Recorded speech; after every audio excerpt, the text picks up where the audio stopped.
Jovan Buha! Buha!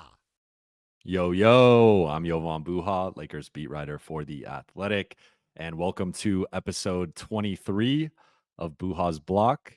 Today, we are joined by Khobi Price of the Southern California News Group, the Rookie of the Year on the Lakers beat. He joined the beat last offseason, and though his name is Khobi, he pulled a Shaq going from Orlando to LA. Khobi, how are you doing today? How's the last couple of weeks been for you? First off, thanks for having me on. I pulled a Bamba. Second off, Okay. and I mean, hey, I was comparing you to Shaq. yeah, I appreciate the comparison, but Rookie of the Year, that's a hotly contested award, one of a 1v1 contest right there. So I appreciate losing to nobody or beating nobody. I've been good. It's been You were unanimous.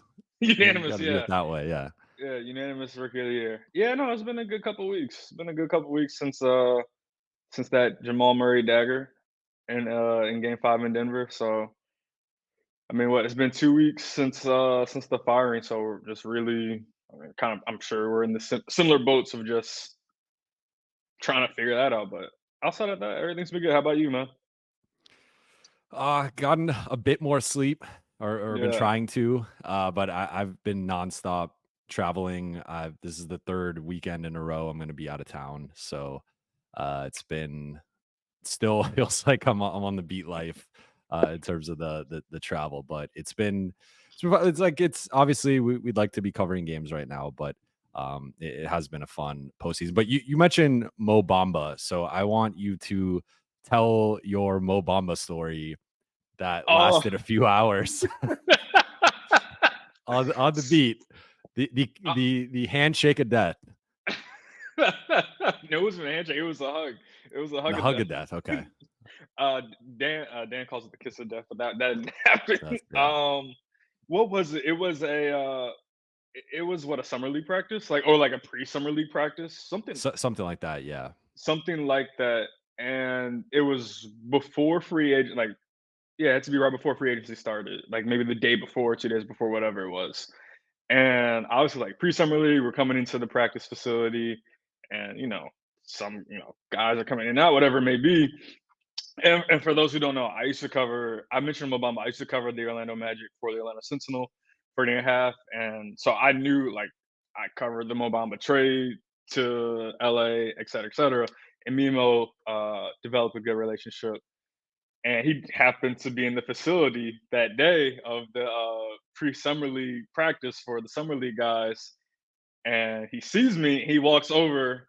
We wrap up a little bit, dap up, give each other a hug, and maybe all of 5 minutes later, literally within like 5 minutes, Mo Bamba gets waved, and we were just like, that was the kiss of death from Khobi.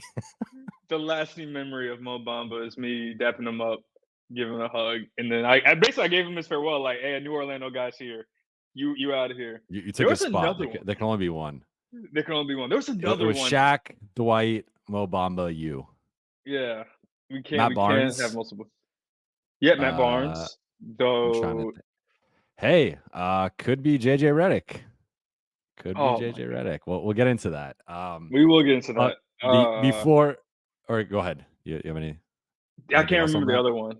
There was another. Oh, I saw him. Oh, so when we went to Philly later, that would have been like November for that road trip. There was like a 4-game road trip. I don't know if you were traveling yet. You weren't on that trip. I was out. Yeah.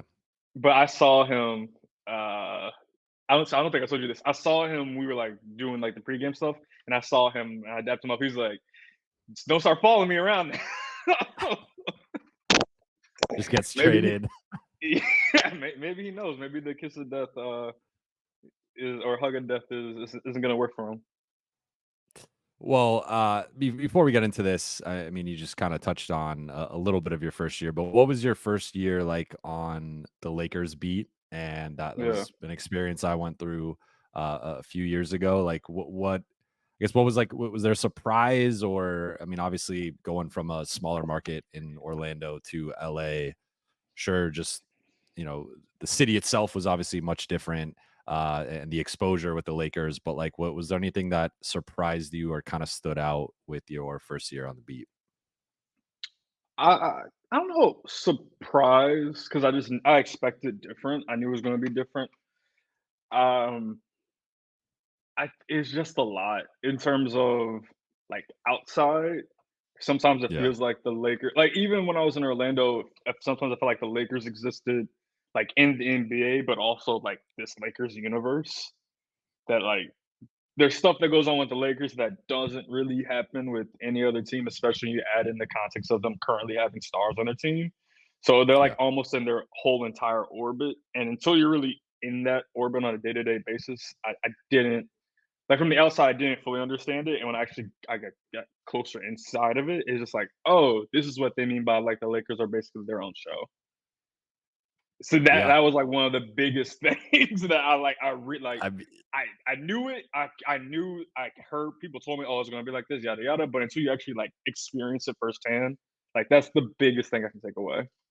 yeah, no, I couldn't agree more. Just the amount of eyeballs and Yeah, just like any little thing, any little like news tidbit could blow up and become, or just like a comment in a press conference. Like feels like there's just a there's a level of like people. scrutiny that other beats don't, or other teams, franchises, whatever you want to call it. But speaking of which, there's been a lot has happened over the last couple weeks since the season has ended.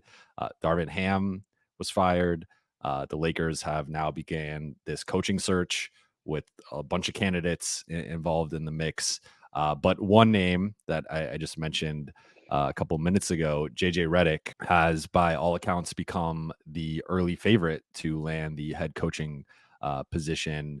What are your thoughts on the JJ buzz and sort of, I guess, what the Lakers kind of need for that position and how you think he could check some of those boxes? And then maybe, obviously, with the lack of experience at the NBA coaching level, some of the challenges he might face if he ends up getting the job.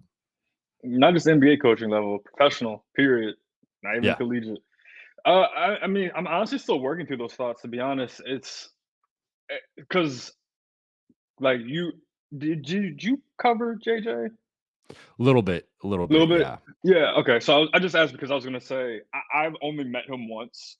Coincidentally, I think it was, when the Lakers played the Spurs in San Antonio. I'm pretty sure one of those games was on ESPN, and I think he was broadcasting it.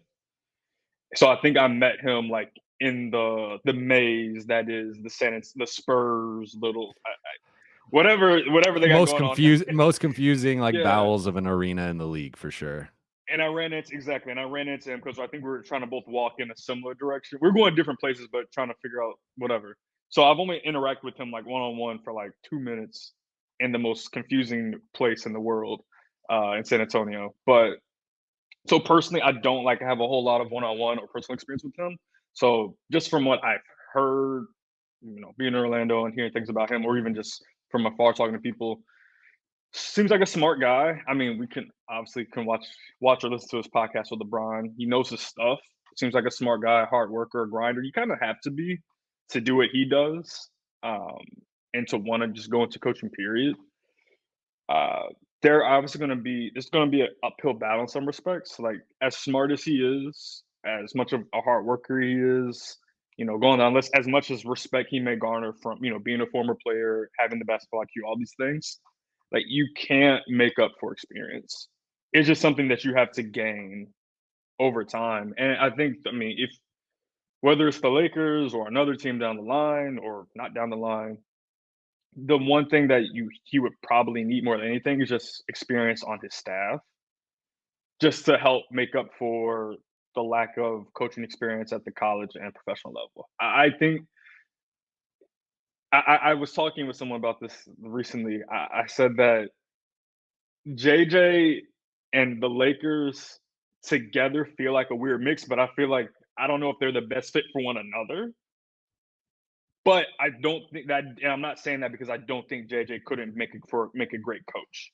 I just don't know if the Lakers situation is the best one for him to start out I guess he coached what it was his son's team, but to start his professional coaching career. I don't know if that's especially what we just talked about, all the scrutiny that comes with it. Any small any small misstep or wrong thing that may be said or any small thing he does is going to be scrutinized on a different level in LA in a way that, if you're assistant coach for 10, 15, 5, whatever, if you just had the experience beforehand of coaching, maybe you're more prepared for that.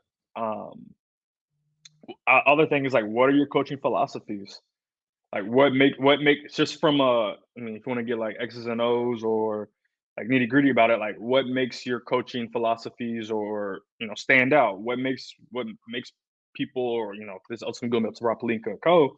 But like, what makes JJ's vision for the roster, vision for the team in terms of how to bring the most out of it better than any other coach on the market? That's something else that it's hard to know that because there's no tangible proof of, all right, these are its philosophies.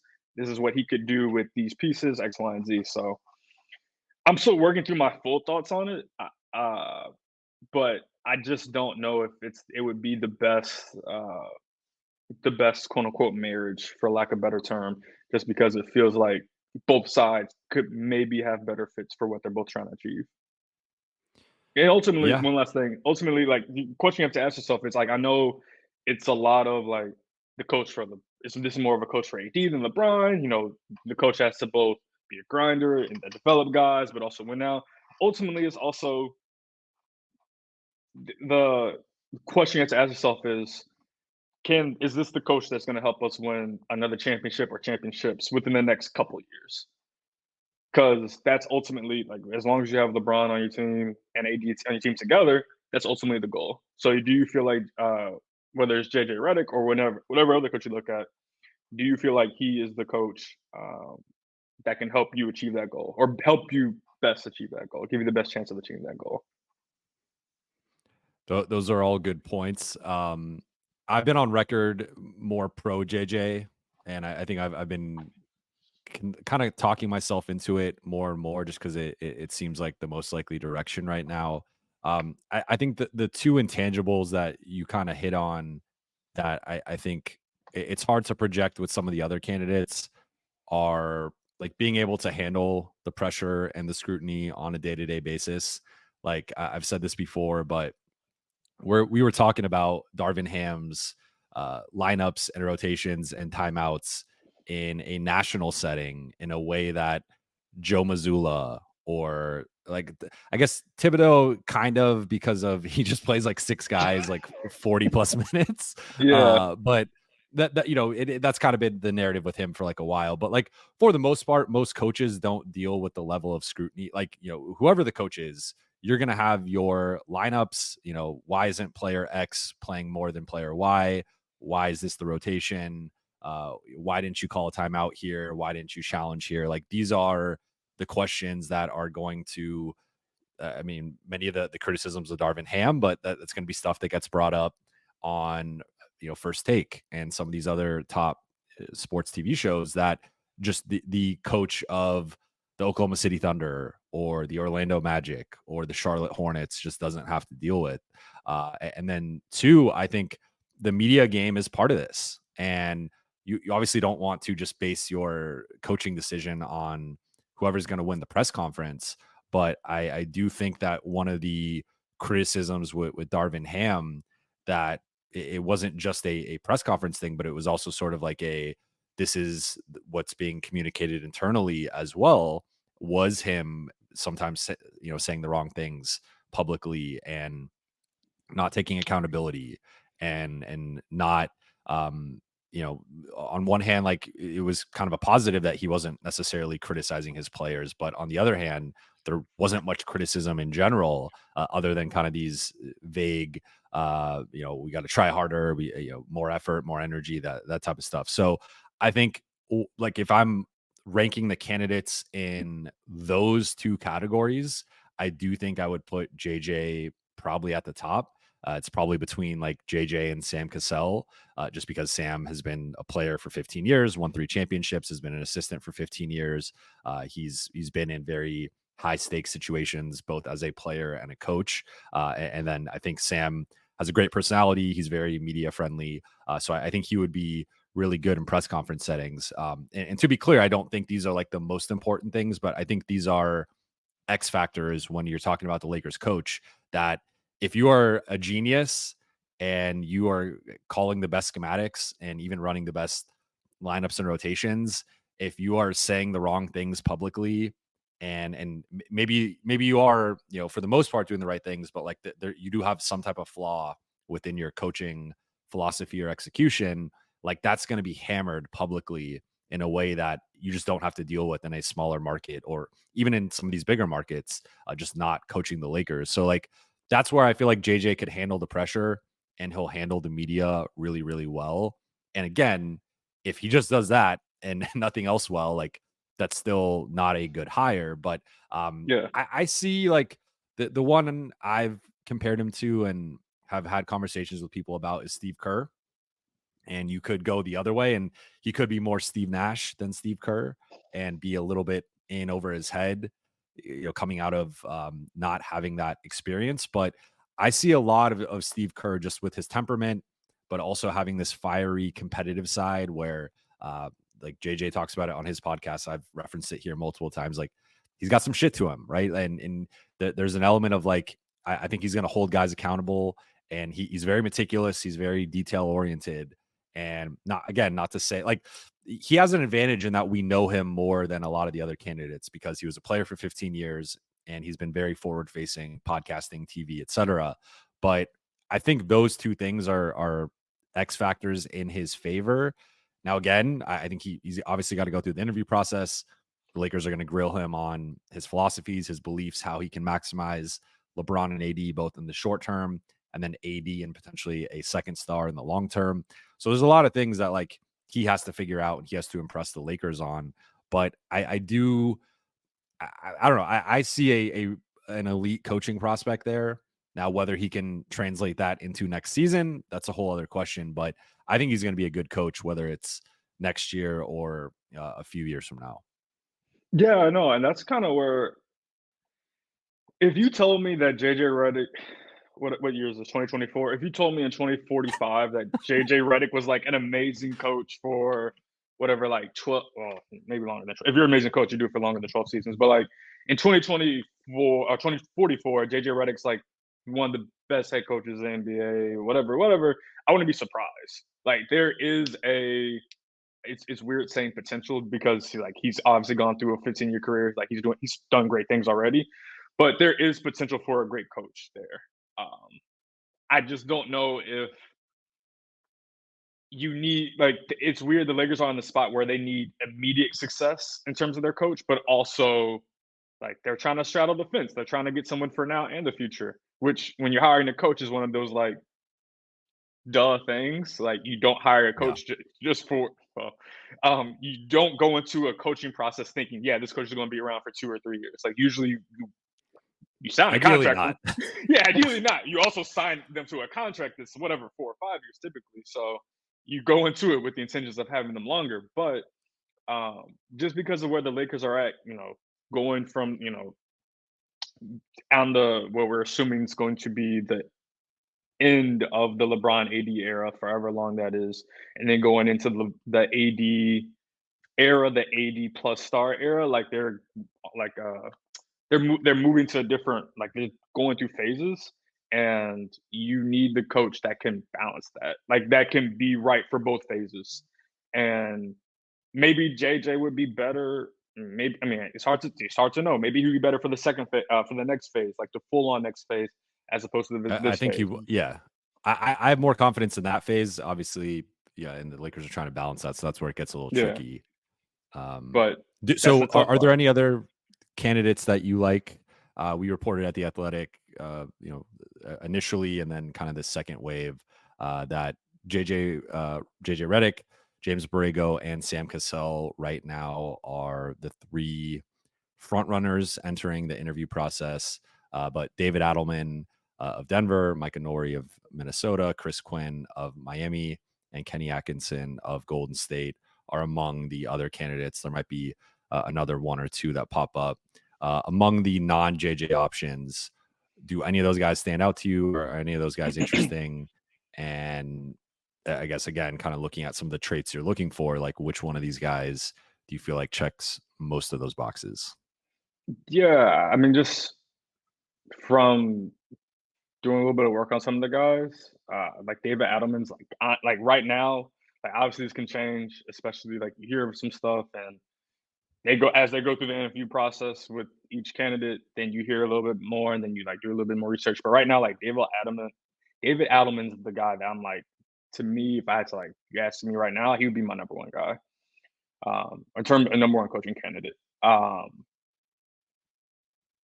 Simply because I mean it's not the most proven in terms of like head coaching because obviously he hasn't done it yet on the NBA level but excuse me, I feel confident, at least from an encore perspective, that what he does would not just would translate well to LA, but also would help maximize their current roster the best. And maybe like like I've been looking at this coaching search like, yes, you are trying to figure out the coach for this end of this era, but also the next era. But this is also one that you have like you don't want to go into this almost blowing away the last couple of years, however many years left you have with LeBron and AD together. Because as long as they're together, you feel like there's a potential in the championship. So what I've heard about him, what I've read about him, what I know about him is what I've seen from just the Nuggets in terms of like he is their offensive coordinator, he is their offensive guy, and obviously they have a lot of offensive talent. You know, Jokic speaks for himself, Murray speaks for himself, but they're also, as I saw for 5 games in the playoffs, and as you saw for last year's playoffs, and we saw the regular season, they maximize that roster offensively. They maximize that roster just period. And I think it would just, I mean, it's usually sometimes those can be the best coaches. You know, they work as an assistant for I can't remember. I think he's been an assistant coach for 13 years, something along since Somewhere around there, yeah. 2011, I want to say. He's been around. He's known the game. He's been on different teams. He's been around the league. I just just from an encore perspective, there's a confidence that I think he would bring the best out of the Lakers, not just now, but also for the future too, and maximize the AD LeBron pairing, but also AD as a player. You know, even when LeBron isn't around. Sam Cassell also popped up just in terms of kind of what you just mentioned. I think he's similar to JJ. 15-year vet. He's been assistant coach since like the season after he retired. He's been an assistant coach for just as long that he was a player. I think he started his first year was 2009. So he knows the game from a player's perspective, from a coaching perspective. He has that gravitas to him. So he would be another good candidate. Chris Quinn, I like him too. I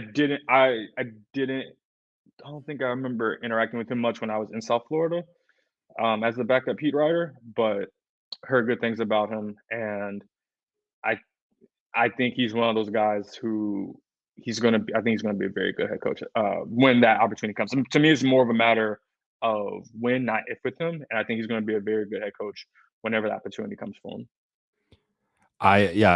So I think I would have JJ first for me, which I know has been a very polarizing opinion. Some people love it. Some people think I'm an idiot. And, he's just become this like very divisive candidate. But I would say in looking at the list and thinking about the potential fits, I'm with you. I think I would have Adelman second and Quinn third. With Adelman, I mean, obviously, I think there's some parallels with the Nuggets roster with their size and using AD more as a hub. I think potentially from the elbows and the high post, and we saw elements of that this past season with the Lakers unlocking his passing a bit and his ability to dissect pick and rolls and just improve his reads. And so like I think I could see Adelman transitioning well to like from a schematics standpoint, which is obviously very important. He also has the pedigree of his dad is Rick Adelman, one of the I would say one of the best coaches of all time, or in that top Hall of Famer, top 20, Hall of Famer, top 20 coach, top 15, 20 coach of all time. one of the best offensive minds of all time. Laker fans, of course, remember the Lakers Kings battles back in the day, even Lakers Rockets during the Khobi Powell era. So I think in some ways there's some parallels with Mike Malone, of Mike Malone being raised in the NBA because his dad was a coach, and then him grinding his way to a head coaching opportunity. And David Adelman, is on that similar track record of growing up around the sport and learning directly from his dad, and then cutting his teeth as an assistant for over a decade now. So I think the one thing with him, and it really is just the one thing with the assistants that I guess outside of Sam and Kenny, well, Borrego and Kenny have also been head coaches before, but so like Chris Quinn, Micah Nori, and maybe some of the other assistants that people have thrown around, like you just don't know how they're going to handle that seat. People have talked about like just that transition from going to being an assistant to being a head coach. Like everything is different. You are making all the decisions, but you're also delegating. You're trying to find that balance. You're also now dealing with the media in a way you weren't before. So like there just are a lot of factors that go into it that it can be hard to project for a guy we don't know as much about his personality and sort of his ticks and just kind of how that all would play out. And then Chris Quinn, I think coming from Miami and just that culture, having a familiarity with LeBron James, I think is important. And he, to me, kind of is a similar guy, and I think he would come in with a clear basketball philosophy, and maybe the Lakers become kind of Heat culture 2.0, LA culture, and they have the Yeah. relationship with obviously Pat Riley, coming to LA, New York, then Miami, but Yeah. so there's some history there, but yeah, the other one, like so Borrego, the one thing with him that I've heard, and I've seen a couple people touch on this, he has a good relationship with Anthony Davis. And Yeah. as has been the buzz that the Lakers are factoring in what Anthony Davis wants, if James Borrego is his guy and there's a relationship there, then that's something that is going to be factored in. And that is part of why Borrego is being closely considered right now. Also comes from the Spurs culture, won a couple championships with them as an assistant. And we've seen him coach for about almost 4.5 years, but he's only really coached bad teams. He's coached Orlando as an interim, and then 4 years in Charlotte for a group that just wasn't very good. So that's another one where it's kind of an unknown in terms of like I thought he improved Charlotte's offense, he improved New Orleans's offense this past year, but he's another one where we don't really have, like, we have a little bit of a sample size with him as a head coach, but we don't have it in terms of like what he would do in a contender or at least like a strong playoff team type situation. And then Kenny Atkinson, the one thing with him is like it did not go well in Brooklyn. Once Kyrie and KD got there, he didn't last the year. So he has since coached the Clippers and the Warriors, so he has like more experience in those types of situations, with coaching stars and trying to win a championship. But and he did, I believe he was on that Golden State staff in 2022. So Yeah. he's been a part of a championship, which I think is a good thing. But yeah, I mean, I think like all these guys have obviously pros and cons. It's just a matter of who do you envision becoming.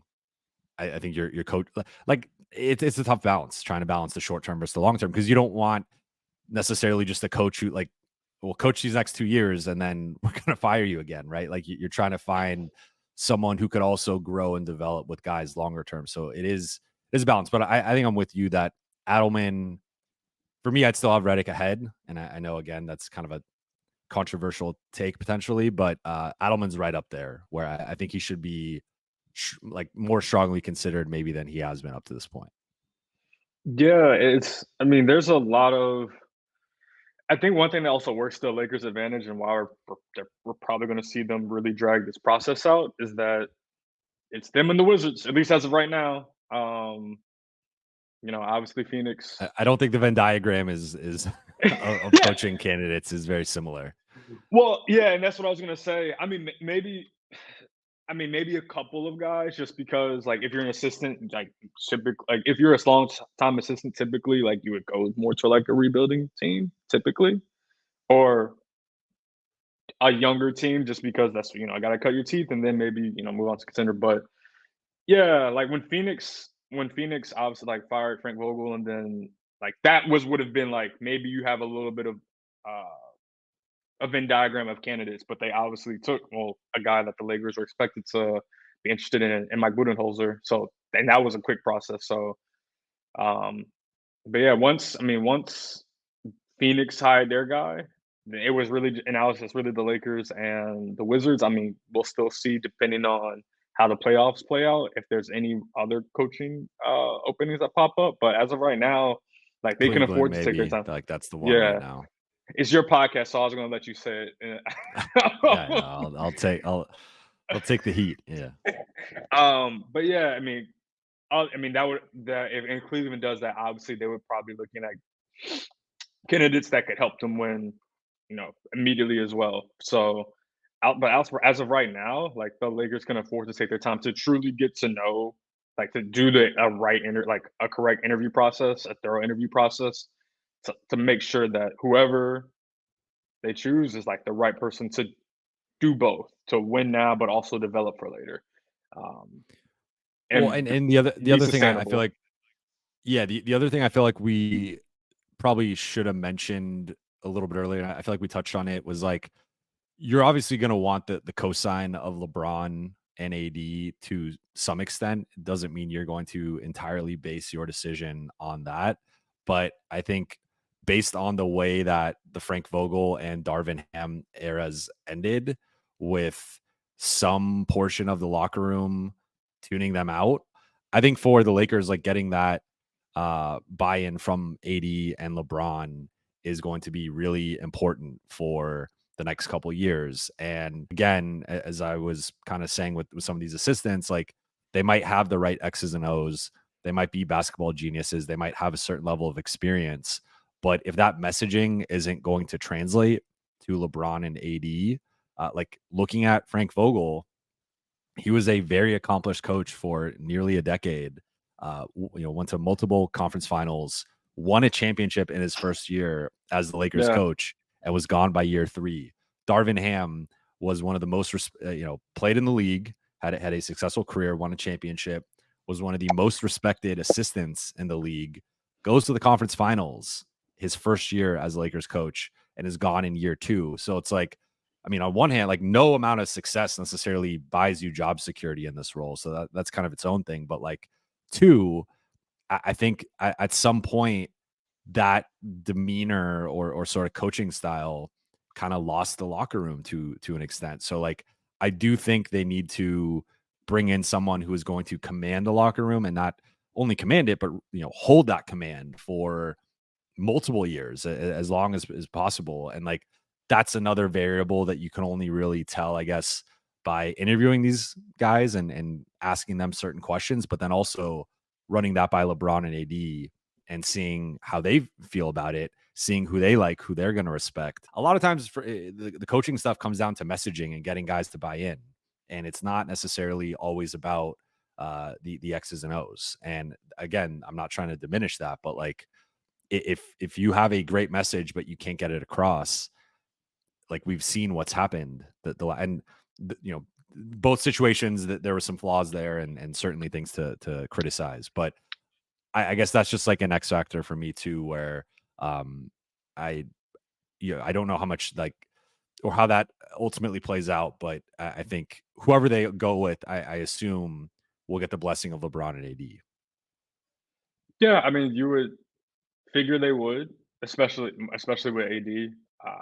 But yeah, that absolutely does matter. Like obviously, like I've spoken on Adelman just because like that's what we could see it better than anything else. Just because, like you said, with the assistants, it's hard to see how would they handle this situation, or as good as any team is, if you go through a rut in playing and your star players are feel some type of way, they say something in the press conference that can be interpreted one way. How do you handle that? How do you as a coach handle that? Do you like say, no, we're all good, we're gonna figure it out? Do you make it a bigger deal than it needs to be, and then it gets escalated, and then we're talking about it for days on end, it's in the national media for days on end. Like, how do you handle all of that? How handle all of that is part of the job. How do you get guys to buy in, and not just buy in for a month or 2 or 3 months, but, like, for an entire season and beyond that? All of it matters, and not only do you need the buy-in from AD and LeBron, which can obviously trickle down to the rest of the roster, but you need to make sure that, you know, also the entire roster is, locked in as well. As we've seen from the playoffs, like, it's obviously your star players dictate almost everything, but you do need to have the buy-in from everyone just because you need guys to be quote unquote stars in the role. It's cliche, but you need that from players 3 through 15 on the roster as well. So it matters. And that's it. Like I said, with certain coaches like you said, Borrego and Atkinson, we have a better idea about where they're at in terms of that. But also, I mean, with those two specifically, I think they were. I mean, I guess Borrego was interim for 30 games, so 4.5, and then Atkinson was what 4. For Uh, like 3 and yeah, 7/8 almost in Brooklyn. yeah, Yeah. almost. Because I think what his last season was the bubble, like going into the bubble. The bubble, Yeah, you're yeah, right. Yeah. Yeah. yeah. Yeah. Because Jacques Vaughn coached in the bubble for Yeah. Yeah. their Yeah. yeah. So that's also, I mean, especially with both of those situations, at least starting out as rebuilding situations, like it's hard to tell like how would they handle more competitive situations from the jump. How would they handle? I mean, Atkinson got you mentioned it a taste of it, like having like true stars on the roster, and obviously that went the way it went. But like, how do you handle that dynamic versus growing with the team, and then now that team's trying to be in the playoffs? Uh, to me, that makes this at least this coaching search a little bit more. I mean, maybe it's yeah, just a little bit more challenging, just because there's not, at least as of right now, there's no proven commodity. There's no guy that you can say, all right, this person, at least that's available as of right now. There's no coach that you can say, all right, you did it, you've done it, we have proof of how you handle these situations, and then you go. Like at least when they hired Frank, like obviously like Ty Lue was up consideration for that job. So and obviously him LeBron connection. But even Frank had success in Indiana, and you saw how he handled those situations. Obviously not having the star like LeBron, but had a star in Paul George's own right and competitive situations. So that just makes this coaching search a little bit more challenging. There is not, at least to me, there's not a foolproof like, yeah, this guy's proven. So that makes the process a little bit trickier because there could be a guy that's going to be a good head coach in the future, just may not be the best head coach for their situation for the present, but also the near future, but also the long term future. Well, and if Ty Lue's available, obviously that's the Yeah, guy, right? Like that's the yeah, guy. But it seems unlikely. But I mean, the coach also might have a third star that they're going to have to impress and win over and get buy-in from. So there's been some Donovan Mitchell buzz over the last few days in terms of, well, Cleveland ends up losing in 5 games to Boston. There's reporting about Donovan Mitchell and Darius Garland, and almost framing it as sort of an either or situation. So I've heard in recent weeks that Donovan has become, like, if the Lakers go down the 3-star path and it's still unclear, I think they're going to kick the can down the road and see the possibility and see what the asking price is. And there are teams that can outbid them if they get into a bidding war. But if they do go down that road and at least explore it, that Donovan Mitchell would be the preferred guy. Whereas, several months ago, Trae Young was a name you were hearing a lot. DeJounte Murray was a name they looked at leading into the deadline. So with all that said, how do you view Donovan Mitchell in terms of a potential fit? And how would you see a trio of LeBron, AD, and Donovan potentially playing out? yeah. I mean, just looking at it straight up, like Donovan Mitchell's an amazing talent. I mean, he's a very talented player, very talented scorer, very talented playmaker. Offensively, he's just dynamic, and he would bring a level of, you know, he would bring a lot. I mean, he would be he'd be incredible. I think he'd just be incredible for this team. What he could provide to the group. He could take the burden off of AD and LeBron. He would. I think honestly, among like all of the stars that we're talking about, who like you said, Trey, Dejounte, he may just be like the best fit in terms of playing alongside them. Um, so just from that standpoint, I mean, to me, if you can add Donovan Mitchell to this team, I think he'll just make this team just straight up better. Now, obviously, you have to give up a lot to get him. So, what are you giving up to get Mitchell? I mean, definitely probably have to give up Austin Reeves and more. But just from a fit standpoint next to AD and LeBron, it would be dynamic, especially at least offensively. But the question always is like, what do you get up to get him? The 3-star, I'm I'm I'm a little iffy on the 3-star model, especially in today's NBA, especially with these CBA restrictions coming up. I just don't know how sustainable. I don't know how sustainable it would be to have that. 3 stars at that level getting paid as much as they would on the roster at the same time. I don't think. I mean, the roster that you would build out behind them would likely not be that impressive.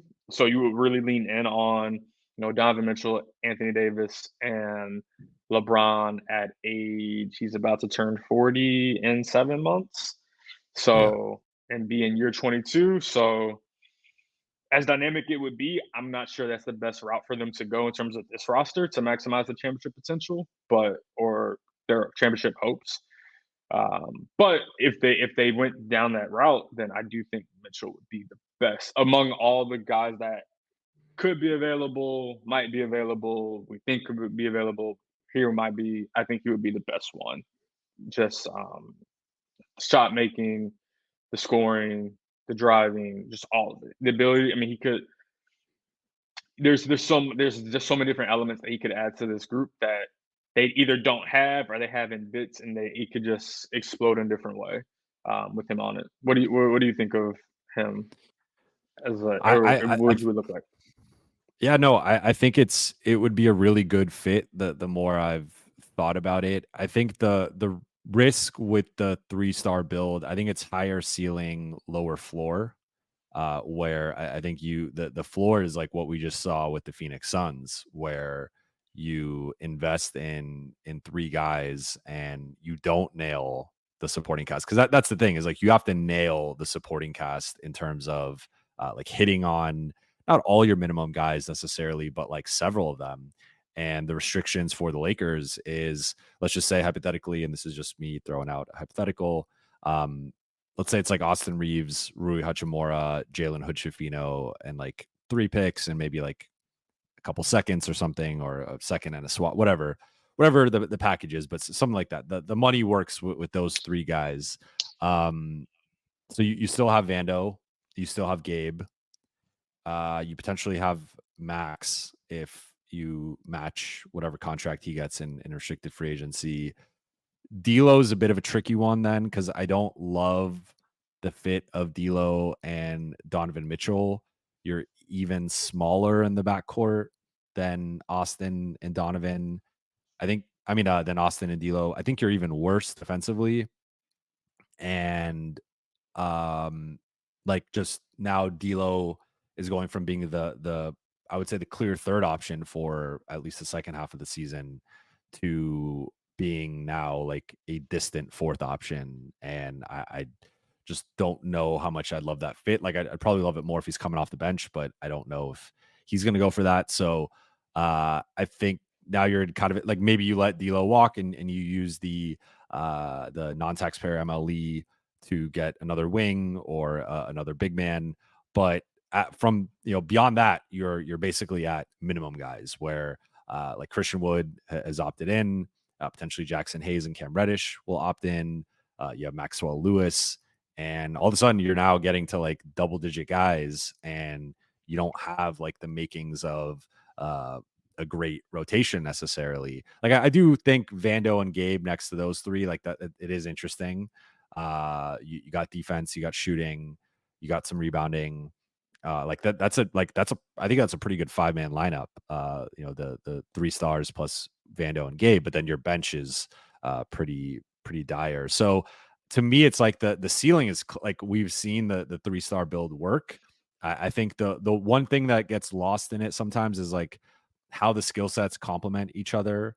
And I think LeBron and AD complement each other well. Like it's not a perfect fit, but it's a pretty good fit, and they have a track record. And then I think Donovan would really complement them well in similar ways to honestly Austin and D'Lo, just at a higher level.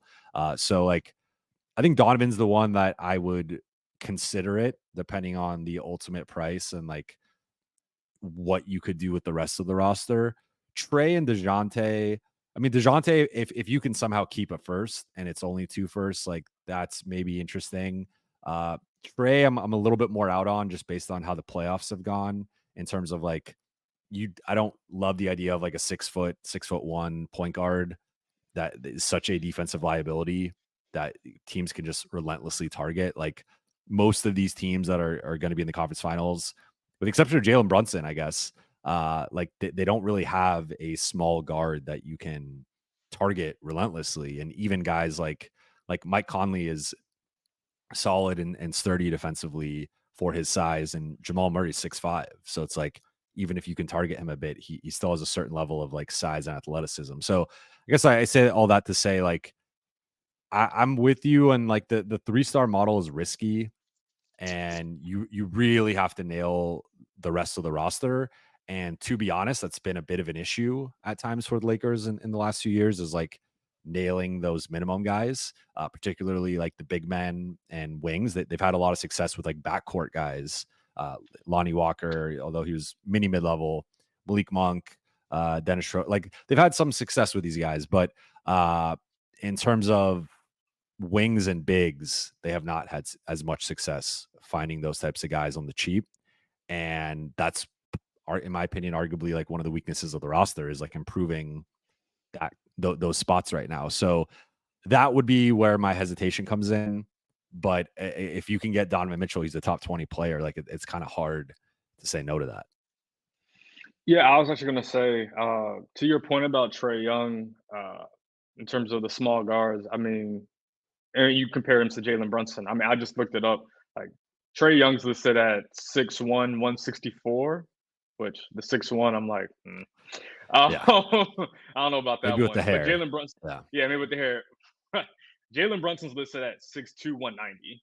I mean, that's a 25 I think pound 6'2" is a little high for him too, Yeah, but 190 might be one. low too. Like he might be like 210. So Yeah, so yeah, like he's being bigger. just as Yeah. yeah, he's bigger, he's sturdier. So kind of like, I mean, Donovan Mitchell's also like, I mean, he's not tall, but he's also like sturdier and bigger. So he's not, I mean, he's not like a defensive, like all defense guy, but he's also not like, you're not pushing him around in the same way that you would Trey. Um, and so yeah, I mean, I mean, that's been the issue. I mean, we're seeing. I mean, look at the teams that are in the playoffs right now. I mean, out or who were in the second round, because I know Boston obviously has already advanced, but between New York, which they had, like, it's weird with New York is because they have depth. Sometimes Tibbs just doesn't use it, and they have just also had injuries. Like between, I mean, sometimes I forget that people forget that Randall's on this team. I mean, Despite the same, OG, like like Mitchell Robinson, like they're decimated. they're decimated, but they've also still made it to the point they have, because yes, you can point to luck, but also like they have talent. They have a deep team. Like they've gotten to this point because they have enough talent on their team that they can withstand injuries to 3 of their top 4 guys. Like, mm, I'll be if I'm conservative, I would say 5, but Randall, OG, and Robinson to me would be like their top, at least 3 of the top 5. But going down the list, like then like the playoffs are about, they say it's a war of attrition. It's also like these are the team, like you need a level of competency throughout your roster. And if you decimate your roster for 3 stars, great. Like you said, one, they need to fit together and complement one another. Two, you gotta have at least a solid 6, 7 guys that, at least in the playoff context, you can depend on night in and night out. Like Denver, we could say they got 6 minimum. Um, and that's just on the minimum. Like Minnesota, I don't. Minnesota's a weird situation because they had 2 All Stars, they have the DPOI, but I don't think we would say they have the 3-star model in the way that we're talking about it. Yeah. Just because, but the reason it works is because they still have depth on the roster, and those guys complement one another. And usually, when you go for the 3 stars, like usually the first year you get the 3rd star, more often than not, that's when your roster's at its worst because you're building, like, you decimate your roster. You broke down your roster to add a 3rd star, and then it takes time to rebuild it back up. But the Lakers don't also have the quote unquote time to do that because they're trying to win now. And the other thing we saw throughout the playoffs is that, like, the Lakers didn't, at least to me, just watching it, they didn't get knocked out because of a lack of a 3rd star. I mean, yes, a better shot creator from the guard spots would have helped and would have provided better offense, not just in the playoffs, but throughout the regular season consistently. But they just were missing a lot of, like, the intangibles too. How often did we write about their defensive rebounding issues? How often did we talk I about, mean, I mean, all year. all year, and it hurt them in the playoffs. Second chance points, transition defense. Um, Really, like we don't. the shot making kind of went away in the playoffs, which Yeah, tends to it tends to regress a bit. But like for them, they really struggle with that when it really mattered. yeah, they struggled with the shot making, but also they consistently lost the possession battle, and they didn't make up for it, with offensive rebounding or amazing defense. Like, they kept losing the possession battle, and we're seeing in the playoffs that. I mean, that's how the Knicks have won a lot of their games. They're winning the possession battle. So yeah, they may not shoot the best, they may not have a lot of great shot creators, but they're constantly winning the possession battle because of their offensive rebounding, because they're not turning the ball over a whole lot. So that's also another thing to me. Like, why I'm iffy on the 3-star model, because I don't know. Like, one, just as a concept, I don't know if the most sustainable way to win in the modern NBA, just because of the restrictions that come with your roster. Because then once you get to that point, like, you're limited in terms of trade, so you're limited in terms of how you can build out the rest of your roster. But also, we're seeing the playoffs. It's not just about shot making's great. Shot making is important. I don't want to diminish it, but the playoffs are more than that. And or to win a title, you have to have more than that. And the Lakers, at least this past season, and maybe I'm also reacting to what I saw this past season, and a little bit in the playoffs, but I saw a team that had, at least to me, the talent to contend, but missed too much on the intangibles to win. So I think that, I know we talked about 3 stars and a 3rd star, but I feel like they should more so focus on, cleaning up the rest of the roster to the best of their ability, um, with maybe guys who aren't quote unquote stars, but can help clean up, the holes in the team, as opposed to chasing a 3rd guy and even open, who may fill in, raise your ceiling, but and then you have more holes that have to fill in, and then you just open yourself. You just have more weaknesses, and that's just a dangerous game to play to me. And I think too, like, you probably only get one crack at this. Like, I guess you'll still get the 2025 trade deadline. You'll still get like 2025 off season, but really, ideally, you are building a contender this season, or Yeah, reshaping the roster to contend this season, and then ideally having, however, that roster largely translate into 2025, 26, which would potentially be the final year of the LeBron AD partnership. So I don't think you want to, like, and if you go all in, and you could go all in with role players as well, it doesn't have to just be for a 3rd star. Like, you could trade, like, maybe D'Lo opts in and you attach a first to D'Lo, and you upgrade a spot, and then maybe you attach a first to, like, Rui and JHS, and you do a first there, and like see what you could get for that spot. So like there are still ways you could leverage your assets into improving the roster in like a non 3-star build, but you're only going to then have so many picks you could move. Like, you're going to be out of tradable picks for a bit. So I think for the Lakers, like, you get one crack at it. You better not mess it up, right? Like, that's kind of like, you got to figure it out over the next month and a half. And then two, like what are the alternatives, right? Like, so we know about the 3 or 4 potential stars on the market right now, but we don't know what role players are necessarily available. Like we'll know who's available in free agency, but the Lakers aren't going to have cap space. They might have the non-taxpayer MLE, but if they do, that means D'Angelo Russell is no longer on the team, or LeBron's gone, and then you have a bigger problem. But like realistically, it means D'Lo's gone, and now all of a sudden you are replacing him with a cheaper player theoretically, or a player who I don't think they're fighting a player as good as D'Lo for 13 million. Maybe a player who is similar and has different strengths, but like it's not going to be like you're not finding a D'Lo replacement. So I guess like the kind of unknown factor here for me is like we don't know who. Like there are certain guys, like if you go get a Dorian Finney-Smith and like um an Alex Caruso, right? And those are like your fourth and fifth starters.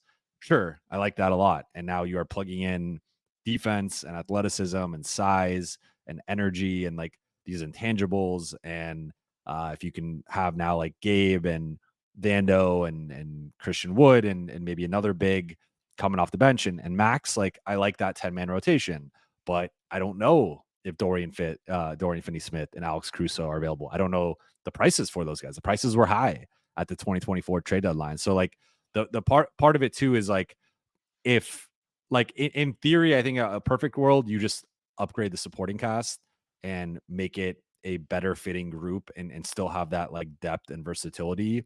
The problem is if it's just a barren market again where all the role players cost a bunch and you can't even get 2 good role players for 3 first round picks for whatever reason, then it might be like I think you have to do something. I don't think they could just run this back with the same starting lineup and the same bench and expect a different result. Like they'll run into Denver, Minnesota, and OKC might only be getting better. Dallas, I mean, I think people are like Dallas might come out of the West. I mean, they could age poorly if they lose to OKC, but like I think Dallas, if they win that series, has a legit chance to come out of the West and then potentially win a championship. So like the West, and then Houston's getting better, Memphis, San Antonio. So like the West is going to be a bloodbath next year, and I just don't see any scenario in which the Lakers can run it back and be like, we're confident that we can be anything more than like a 5 or 6 seed. So I think that they have to do something. It's just also like we don't really know the alternatives, and if the alternatives are scarce and you can't get that upgrade, that's where I'm a little bit more open to the 3-star build. So it's actually listening to you, 2 things came to mind. One, the one thing that would help with the 3-star build is that at least you would have a star in place alongside AD for the next era. In theory, because at least with Mitchell, Yeah, that's a really good point. he Yeah, he has what 2 seasons he's left on got his 2 more. one's a player The option. second one's a player option. Yeah. But theoretically, any team trading for him would be looking, he'd be extending. That would be the So plan. yeah, and so especially like assuming that star. I mean, we're talking. Yeah, we are. We're talking about like Mitchell, Murray, Trae Young. Like those are all younger than Anthony Davis. So you would have a star younger than AD on the roster that could both play alongside AD, but also, I mean, AD's what 31 now. So like as AD ages into a certain to a certain point, like you also have a younger star who's in the prime of their career, and that could be those are your new building blocks for that next era, and then you could basically start from scratch or as much from scratch as possible at that whenever LeBron's no longer a Laker. So that is to me a legit argument for the 3-star model, at least for this team, that you could say we could shoot for now, but we also have building blocks in place for later. Um, you brought up Dallas. I'm glad you did it. I mean, look at what they're doing. Like they didn't get to this point because they added, obviously they added Kyrie last year, but their turnaround didn't come from adding more stars. Like they reshaped the roster, kind of like the Lakers did last year with role players. They're like PJ Washington's been important for them. Daniel Gafford's been important for them. Derrick Jones Jr. has been incredible for them throughout the entire Minimum season. signing. Minimum, yeah, exactly. Minimum signing that you nailed on, and you need. This is a draft guy, but Derek Lively, who's, he's been outplaying, what you typically expect from a rookie drafted at his position. But it's if you can get guys to, keep it. You need guys to outperform their salaries, also. That's in the modern NBA. You need guys to obviously you need your stars, but you need guys to outperform their salary slots. And just because of how like stars make up so much of your cap in terms of just how much salary you give them. Um, so you need guys to perform like we're seeing Dallas. I mean, OKC is kind of a different because they have like it's Shea and like it feels like every other guy's on a rookie contract between Chet and Jalen. Like they're a different kind of team just because they're like you don't see young teams like that make to the playoffs. Like, they make to the playoffs, let alone the second round in the way they are. Um, but yeah, like Dallas is a great example. I mean, we mentioned Minnesota and Denver, and that's just the West, obviously, because that's we cover the Lakers. They're in the West, so we're focusing on them. But I mean, even in the East, like it's teams that the Knicks. I bring them up again. Like those are the teams that I feel like those are more replicable and more sustainable. But the 3-star model, obviously, it's worked before. I think maybe in like a previous quote unquote CBA era of the NBA. Um, and it also would help you. I do feel like there would be more certainty for the future if you go 3 stars, just in terms of 2 building blocks for sure. The rest of the roster, we can reshape it in the image that it needs to be around AD, the 3rd star, now the 2nd star, and go from there. So I think that's another argument for the 3-star model, but I'm not fully on board with that. So you've been touching on this a little bit, but we'll get out of here on this. What do you think the Lakers should take away from these playoffs in terms of like a lesson of primarily looking at like roster building, but in terms of like the teams that have had success, the teams that are looking like they're going to be in the conference finals, are there any similarities you see either among the teams or with some of those teams and the Lakers? I mean, most of the teams. I mean, the only team as of we're recording right now. I mean, obviously, what I think Indiana, New York is Game 6 later today. So we'll Mhm. see if New York advances or if Indiana pushes it to 7. Boston's the only team that cemented its spot in the conference finals. And I don't see a whole lot of similarities between like Boston and the Lakers. Like the Boston's No. just Boston. I mean, I think maybe their closest comparison would be like Denver, just in terms of their starting 5 talent and then like the drop off. But there's not a whole lot for the Lakers to take away from that. I think they, like I said, they can look at Denver, maybe even like look at the Knicks. Uh, like those teams, they they nail the little things. And they do it in different ways. And obviously, like Denver has the best player in the league right now. So you also have to like it comes out the stands like, yeah, you have a certain edge when you have the 3-time MVP on your team. But the league like shot making comes and goes. I mean, we saw that in the series that we covered between the Lakers and Nuggets. Like both teams shot very poorly from beyond the arc, and shot making is very important.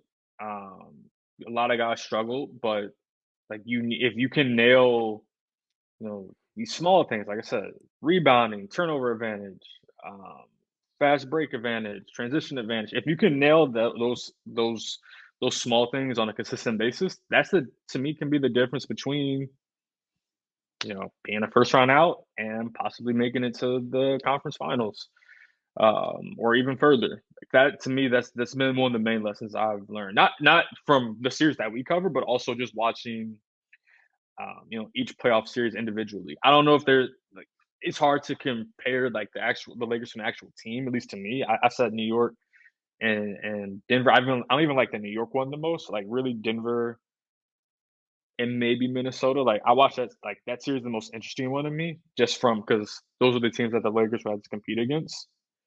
But the bigger teams are it's not just the bigger teams. The teams who usually just play the biggest, they're usually the ones that are winning, like the ones that can take advantage of the interior, um, and just play to their strengths. And that's to me, that's been one of the main things I've taken away from this. Just not lock down the intangibles, have players outperform their contracts at a regularly at a high level.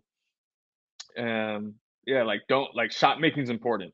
I don't want to diminish it, but what do you do? What else can you provide when your shots not falling? That's to me been like the main things that that I've taken away. What about you? Well, I will say quickly when we were mentioning small guards defensively, Kyrie Irving would also qualify. Although I've been really impressed with Kyrie's defense in these playoffs, like the job he did, especially in the Clippers series, I thought was pretty remarkable. Uh, but so I see two teams with some similarities to the Lakers, and I would say Minnesota is one just with the size and that kind of being how the Lakers won in 2020 and even in 2021 we're still competitive of just having a bunch of plus rangy athletic defenders and being able to switch across multiple positions, but also just like that 2020 team outside of Rondo, I think every rotation player was like 6'5" and above. And then like the smaller guys were like KCP, Caruso, Danny Green, like all those guys were plus defenders and dogs out there. So I think like that Minnesota, I see some parallels with the 2020 team. I don't think they like the top end of Edwards and Cat isn't as good offensively, obviously, as AD and LeBron, and that's why I think you've seen Minnesota struggle a bit offensively, and they haven't had the same level of shot. Like the Lakers still had Kuzma and KCP, and those guys shot well in the bubble, and Caruso shot well. Rondo had a good stretch there. So like I think the Lakers, their shooters got hot at the right time, and you saw that. And that could ultimately be the difference with Minnesota winning this series or not in Game 7. And then I look at Dallas though as like Luka and Kyrie are obviously different than LeBron and AD, despite I think Luka and LeBron having a lot of similarities. Like maybe not LeBron at this stage of his career, and Luka's a bit more heliocentric than LeBron is. Though I think he's done a good job of like not playing off the ball a little bit more, but I'm just imagining like what a day like had the Lakers gone out and got Daniel Gafford or PJ Washington at the trade deadline, like how much those two guys probably couldn't have gotten both, but like how much either one of those guys would have really helped the Lakers. And you could have played Gafford next to AD. You could have started PJ and like either one of those guys would have helped a lot. But like those types of guys, like the one thing I look at with the successful role players, be it PJ Washington, Gafford, DiVincenzo, Josh Hart, Nikhil Alexander Walker, Jaden McDaniels, like all these guys, there's a level of size, length, athleticism. To your point, they could do more than like a lot of those guys can't even shoot that well. So it's not just a shooting thing, but some of them can. And then when they do shoot well, it's a plus. But I think for me, it's like, how can you fill out like really the length, the athleticism, the shooting. The Lakers, I feel like have prioritized a lot of like the shooting and the skill work with like looking at adding Gabe Vincent, Torian Prince, Christian Wood, Jackson Hayes was supposed to be kind of more of an energy guy, and I thought he filled in well for stretches there. Cam Reddish, like I guess in theory was like a 3-and-D ish type of guy, but like I think from a size and athleticism standpoint, they haven't filled in the cracks as well in the rotation. And that would be my thing of like you need to find your Dante DiVincenzo, your Josh Hart, your Nikhil Alexander Walker, and you need like a couple of those guys ideally in your rotation. And maybe, I think Vando could do a lot of those things. He comes with a shooting limitation that those guys just don't have. And I think all those guys have improved as shooters to a level that Vando has not yet. But I think Gabe and Vando certainly I think do some of those things, but I think you probably need like a higher level guy, and that would be my one thing when I'm looking at if you are going the supporting cast route. Can you trade for someone that can make an impact like that? Because I think they haven't prioritized that like enough, and they've kind of spent more in other areas. And I think that the skill stuff and like the scoring and the shooting is important. But kind of to what we've been talking about, it's like you need those guys who can defend multiple positions, who are going to win the 50-50 balls, who are going to, like do all these different things. So I just, yeah, I don't know if, it's tough to kind of figure out again without knowing who's available, like how they find that guy. But theoretically, it's probably gonna have to be some form of like trading Rui and or D'Lo if he ends up opting in.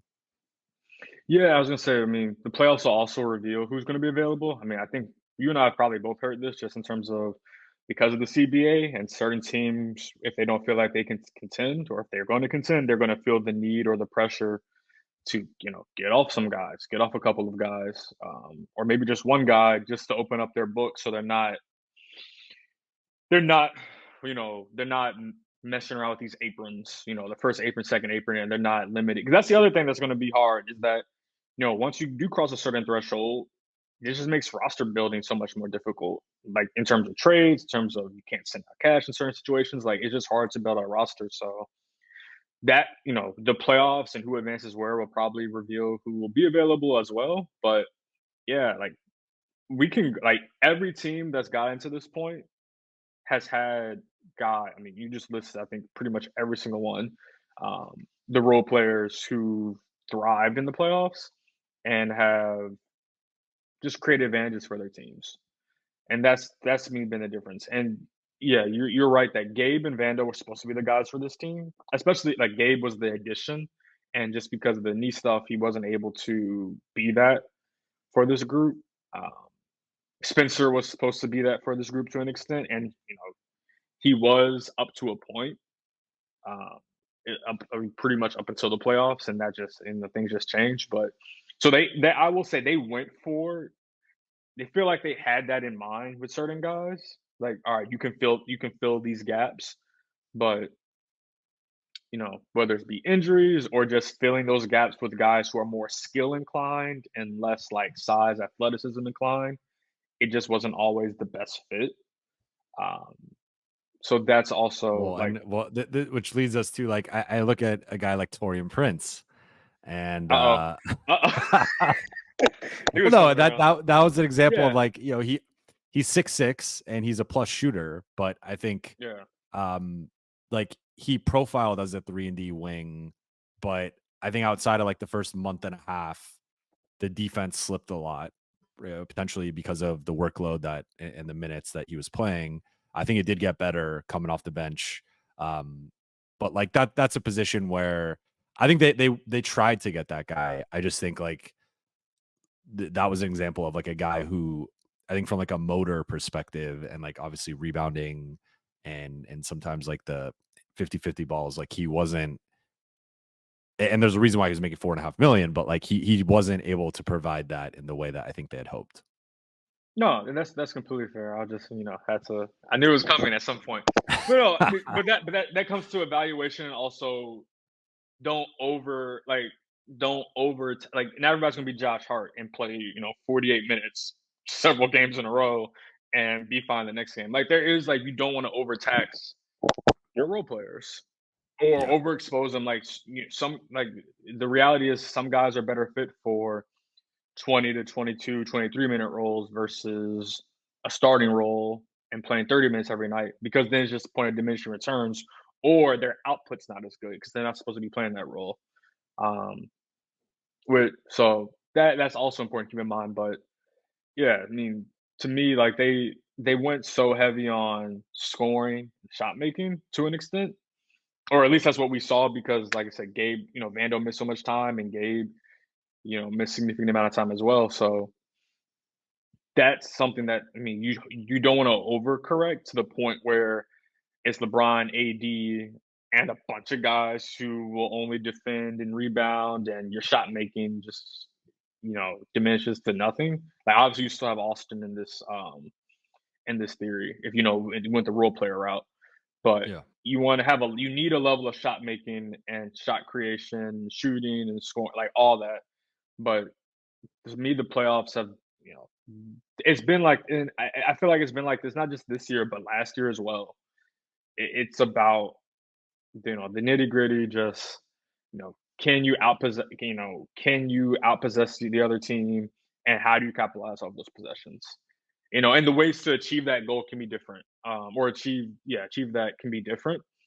But that to me has just been key. And like the teams that are bigger or are more versatile, um, typically are the ones that just thrive in the playoff setting when there's more physicality allowed, and guys are tired just because they've gone through a long season. You're playing the same team over and over again.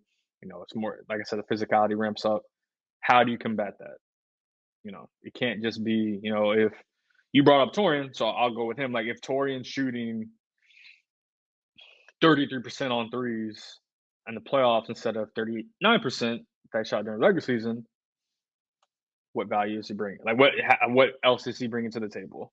Well, Well, that's a whole other conversation. Well, also, I think putting guys on the right role, because I think Torian, and it's interesting because he was just like such a pivot point for the team this season. Like Torian at the 2, I think I just like that a lot more, because then at that point, he's not at a size disadvantage defensively. He might be at an athleticism disadvantage depending on who he's defending. But like, I think at that point, it's a pretty simple role of just like, play defense and shoot threes, and like you're kind of simplifying the S. But when you're a 3 or a 4, I think all of a sudden now you have some low man situations where you're rotating as the low man more frequently than you are maybe at the 2. You now are being asked to box out bigger guys more frequently. And I think those were some struggles for him, defensively. So like, I think it's also, it's identifying the right skills and the right players, but also ensuring you're putting them in the right roles. And I think with Torian, we saw both the lineup data was better when he was playing in bigger lineups. And then also it was also better when he was playing off the bench in a smaller role. So like, I think part of this too is like maximizing it. And this kind of brings us back to the coaching and all this stuff and figuring this out. But like, it's finding the right guys. But even if you have the right ingredients, you got to know how to use them. And I think we've seen some of these coaches that are coaching these teams in the semifinals and conference finals, like they're mixing and matching certain things. They're tweaking and they're figuring it out. And I think that's like the task for the next coach is, whether you go the 3-star build or the supporting cast build, the Lakers are going to have flaws in the roster. Like that's just how it is in 2024. And you have to be able to figure out the right mix and push the right buttons. And that's going to be a significant task. 100%. 100%. It doesn't. I don't know, I feel like we got very focused on Torian, like for our examples, but that's what it comes down It to. applies to multiple guys on like, yeah. Yeah, like what else do you bring to the Like table? Rui, I think you could mention Rui too. Like Rui Yeah. obviously defensively regressed in the playoffs, and then he was missing layups. Like he was not himself on either end really. And I think that's something now you have to factor in as you look to build out this roster. Yeah, like even I brought him up earlier, and it wasn't maybe as present in the playoffs. Actually, it was present in the playoffs. They just needed more from him. Like Spencer would like the reason that Spencer was so important, like for the Lakers, especially in the regular season after he joined the team, was that he wasn't shooting, he wasn't scoring at the same level. He didn't have the ball as much, but he was important for them because he was doing a lot of little things. He was, defending at a higher level than we have seen from him and any other point of his career. He was boxing out. He was playing. He's 6'5" or 6'4", whatever, but he was playing bigger than his listed height. And like I said, in the playoffs, his role wasn't the same at the regular season just because he wasn't playing as well. But what we saw from Spencer, the 2 months with the Lakers in the regular season, that it made an impact just because the Lakers just lacked that. Like they were lacking the things that Spencer brought, they lacked that. And it only, it's funny to say, like looking back on it, when it said like, oh yeah, like he's so great because he's defending, he's boxing out. I was like one of those like, yeah, like you want all your players. That's what you want. Yeah. You want them, but when you don't have that, it's so glaring when a guy does bring that. So you can have guys, shift role, but it's rare to see a guy do it the way he like. Not to like show him. But like, it's just rare to see a guy go from like averaging what he did beforehand or being like a primary guy to, all right, I'm gonna do the dirty work now. At least the way he did for a couple months. Like it's rare to see that on a consistent level. So that's why not just finding the right guys, but like you said, putting them in the right roles, role orientation matters too. Just so the coach is gonna be the coach. 3 stars, 4 stars, 2 stars. 4 What you stars. need. Now we're talking. Yeah. Oh, I don't know how you find that, but depends who you consider a star. A star in your role, I guess you want to say. But yeah, Yeah. if you find those guys, like regardless, like you need the proper person to just maximize whatever it is. And I guess that whatever that is will depend on how the also playoffs play out. Because the thing that I've also realized is that who the champion is and how like whoever gets to raise the Larry and Brian trophy, typically a lot of teams will react to that in terms of just, all right, now we have to beat that team or beat these couple teams who made it to these points. So I think also whoever wins the title, but also at least for the West, whoever wins the title and whoever makes it to the conference finals will play a big role in just how not just the Lakers, but every team in the West is going to try to build out the roster. Because then they're going to say, all right, we need to have this for them or that, whatever it may be. Well, Khobi, this was long overdue. We have these conversations in person all the time, so I'm glad we were able to do it in a podcast form, and I hope people enjoy it. We went much longer than anticipated, but that's how it often goes in person with talking Yeah. about these different things. So, Yeah. where can the good people watching and listening find your work and follow you on social media? Yeah, you can follow me on Twitter or X, formerly known as Twitter, KHOBI_Price, PRICE, Southern California News Group. You can just go to OC Register, LA Daily News, all 11 of our papers, and you'll find my work there. And yeah, that's where you can find me. Following in the footsteps of Mo Bamba, the Long next Orlando time. Laker great. But Khobi, this was great. Thank you guys so much for watching and listening. I'll be back on Monday with episode 24 of Buha's Block. I will talk to you then.